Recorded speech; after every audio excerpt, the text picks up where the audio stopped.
Hi guys, welcome back. Today I just wanted to talk about books and some of the favorite books that I've had through my homeschooling journey, through my marriage, and through my parenting. So let's just get started. I have so many. First, as a wife, this book was just such a blessing to me. My husband is not saved yet, and it's important for the unbelieving spouse to remain with the unbelieving spouse to live peaceably. So I need all the prayers I can have to get through that. So this book by Stormy O'Martin, she goes through lots of prayers. Sorry about the glare. I have massive Florida sun going on right now. And this book is just filled with stories and just prayers for your husband, which is just so simply perfect. I love books with prayers in them. Not that I don't pray well. I do. I consider myself a prayer warrior, but just sometimes where you need a little nudge, this is just so cool. What I did years ago, probably 20 years ago-ish, I took the index and I wrote down all the themes. There's 30, so go figure, one a day for the month, you know, works out pretty well. And I typed them up and made them really small and condensed them, cut it out, put it in my wallet. And when I was out, I just used to pray for those things for my husband. We're married 29 years at the end of the month, so it's going well. God is good. Then, while we're on the subject of marriage, let's talk about Heidi St. John's The Busy Homeschool Mom's Guide to Daylight, Managing Your Days Through the Homeschool Years.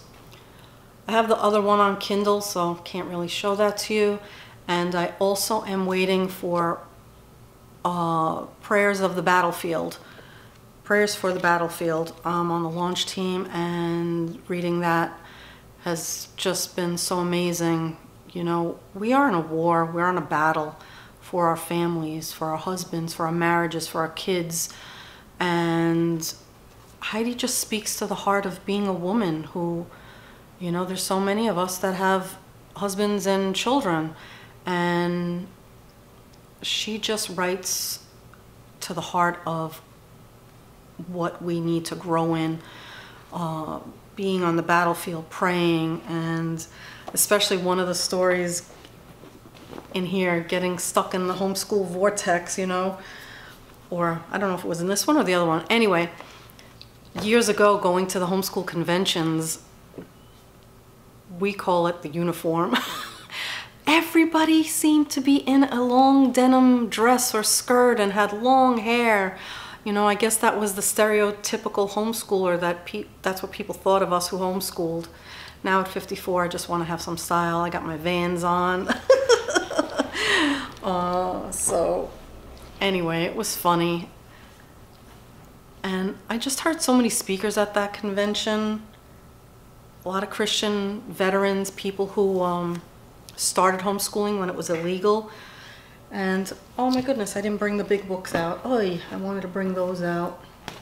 All right, well, I'll just start with one here. The Heart of Wisdom by Robin Sampson. I have another one of her books that is on my super favorites. I just love her heart.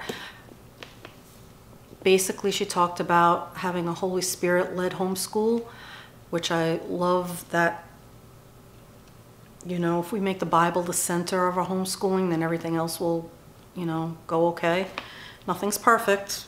There's no perfect teacher. There's no perfect kids. But she just goes through so many things in this book and her other book, what every child should know. I can't remember the name of it. My gosh, I used to recommend it to everybody. I still recommend it. It's a great book. Robin is just great in her idea of homeschooling. Anyway, I love her. I haven't met her in person, but I've been online friends with her for many years. I think I have all of her books. biblical holidays, that's on my list. Oh, speaking of the list, I'm gonna put them in the description box, but I also have all the ones plus more on the blog. It's www.thewifeypoo.com. That's me. If you have family members and friends who think you're crazy to be homeschooling, this is a gem. This is from the New York State Teacher of the Year, John Taylor Gatto, Dumbing Us Down, The Hidden Curriculum of Compulsory Schools.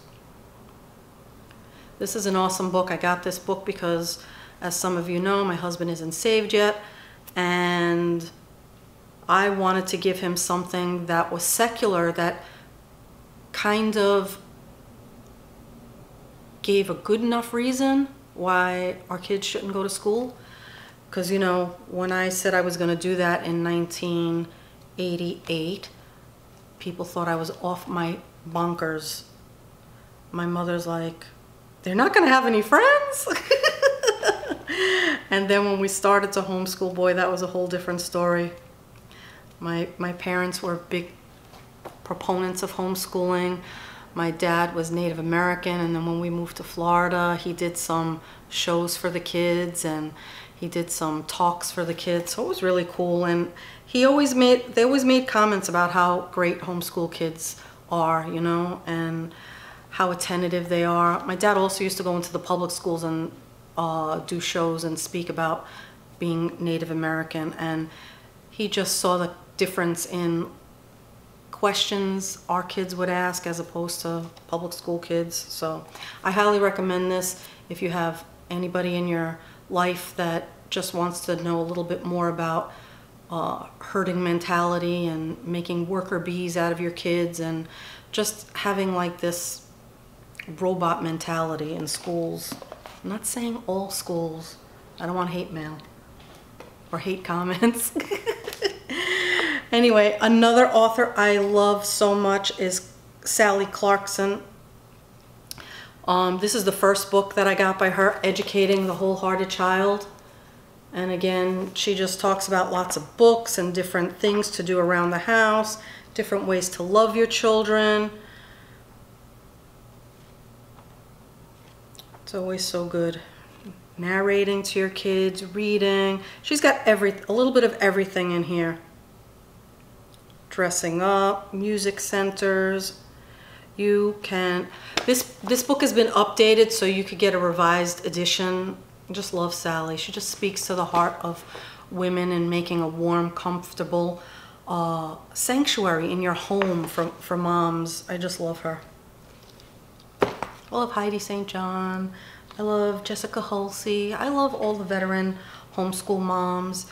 Tina Farwell. I mean, these people paved the way for so many people in homeschooling, you know. Anyway, I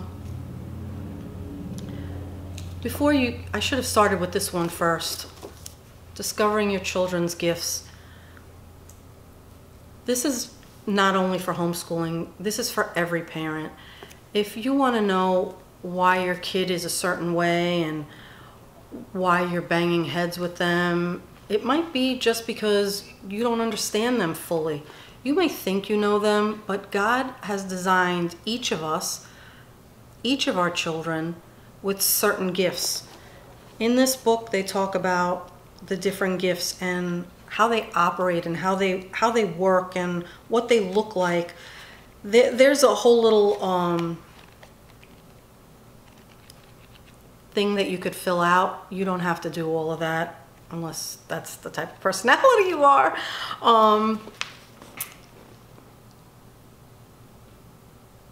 You don't have to do that. Just read the stories. You'll get it. You'll see, oh, that's why my kid is like that, you know? Are they like absolute right and wrong kind of people? Are they mercy? Are they tender-hearted? Do they have a heart for teaching? God put all these different gifts in our kids, and when we understand them better, we can help parent them better. This is just such a great book. One of my homeschool friends, she was asking for prayer for her daughter, and she was saying all these things, and I was just like, she sounds like da da da da da. I said, you would love this book. And the minute she got to the part, she's like, oh my gosh, that was so right. So I know this book has helped so many of my friends, so many people out there. It's so wonderful. I can't even recommend this enough. Once you understand your children, you'll just be a better parent. You'll be a better human, because it goes for all of us. We all have these gifts that God gave to us. Another one of my favorite resources is by Joyce Herzog, Learning in Spite of Labels.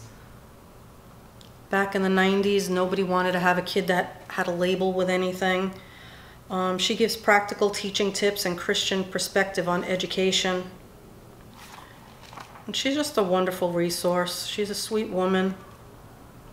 Been friends with her online for a while. You know, these days where everybody has a label, my second son is autistic, and maybe I should have read it again when I was having my difficulties with him.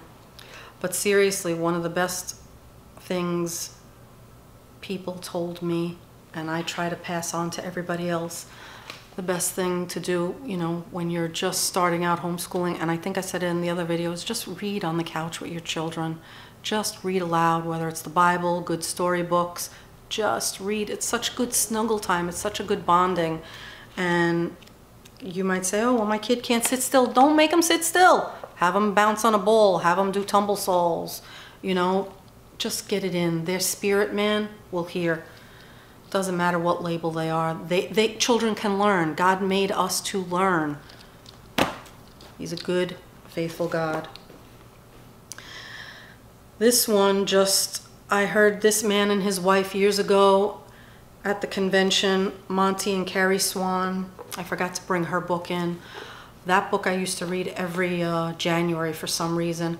And when I was looking back over it, I thought, why did I read this every year? It's mostly recipes and things about the home. Maybe I read it because I just needed help in those areas. I hate to cook, I hate to grocery shop, not Susie Homemaker. But God has given me a heart for my home. In Ladies' Prayer, I prayed endlessly for God to make me a home keeper, you know, make me a keeper of my home, a place where I love to be, a place, you know, where I love to have company and be hospitable to people, and just where people would feel the love of God here. I hope I've accomplished that. I hope I continue to do that. I don't host as much anymore. My back always hurts, but that's another story. But this man told a story. I don't remember if it was him telling it in the first person, but tears, just tears. There was a mom who was on a bench, and I guess he was sitting next to her, and the kid was playing in a pile of mud or a puddle or something. And he said, how is it that you can romance your child's heart? And she told him that she had another child that had a leukemia and didn't survive. So let your kids run around in the mud. Let your kids be kids as long as possible. That brings me to my next book, Better Late Than Early. This is a philosophy of education, one of many, but better late than early. You know, if we could just let our kids play more when they're younger, there's plenty of time to be a grown-up. There's plenty of time for responsibilities. I'm not telling you not to teach them responsibilities, but the formal academics, you maybe don't have to go so hard or so fast, you know. Maybe they're not ready, you know. Depends on your child. Of course, I always say do what's best for your family, but if you're an A-type personality and you're pushing your kid that is not ready, that can just be a horrible, horrible mix. So take it easy, try to relax, and know that there are really people out there that have a solid ground of education. You know, in the United States, you know, we push at 5 years old or pre-K to go to school to learn their ABCs. In some other countries that are better off than we are, they wait 10, 12, read on the couch, read stories, read good literature, read the Bible. What a concept. Talk, have communication. It doesn't all have to be about FaceTime. and I mean screen time on a device, you know, that kind of thing. Yeah, so I guess that's it for now. So the next thing I wanted to talk about was curriculum. One of the moms who saw my videos asked about curriculum. Well, the truth is I've used quite a bit in 20 years of homeschooling. I started out with Abeka, and I liked that it was so advanced, but I hated that it was written towards a classroom. I only had one kid. You know, I had an only for a long time, and it was hard doing all the things. I spent hundreds of dollars on teacher manuals and all of that. It worked for a while. I made the best with it, you know, but we moved on. Then I switched on Schoolhouse when my son was in 5th grade, and we really liked that for a while. That's by Alpha Omega Publishing, which is just textbook curriculum in a DVD system, you know, multimedia. So we like that. And then I told you the other story, and we went from there. But with Joseph, I started them both with Hooked on Phonics. I know that's back then not that cheap of a program, but I loved it. I love the whole phonics approach to reading. A lot of homeschoolers use How to Read in 100 Easy Lessons. That's a really popular one. For Joseph, I just used a wide array of things. Matthew C. If you have kids that like manipulatives, we love Mr. Demi. He's a wonderful man of God, a wonderful speaker. Love Matthew C. I wish I never stopped using it. I went to another curriculum, and then I went to teaching textbooks, which I loved in the younger grades when I can do the math. It is all automated grading, so it's not that bad. He's using that now for Algebra 2, so he likes it. It works. We're using Not Grass for history. In the past, we used Mystery of History, which we loved. Joseph read all the volumes, and through the first and second volumes, he always did it with an accent. He read out loud, or we'd take turns reading aloud, but when he read aloud, he used an accent for everything. So it just made it really fun. Mystery of History goes from, I think, 3rd to 12th, and it's separated elementary, middle, and higher, and there's filled with academics. It's filled with activities that you can do with all your children, and timelines and different projects. You'll love it. I mean, it's a great program. We loved it. It's black and white, so it's not something that you're going to get fancy with in the book, but the projects and things like that, you know, you'll have plenty of color in your life.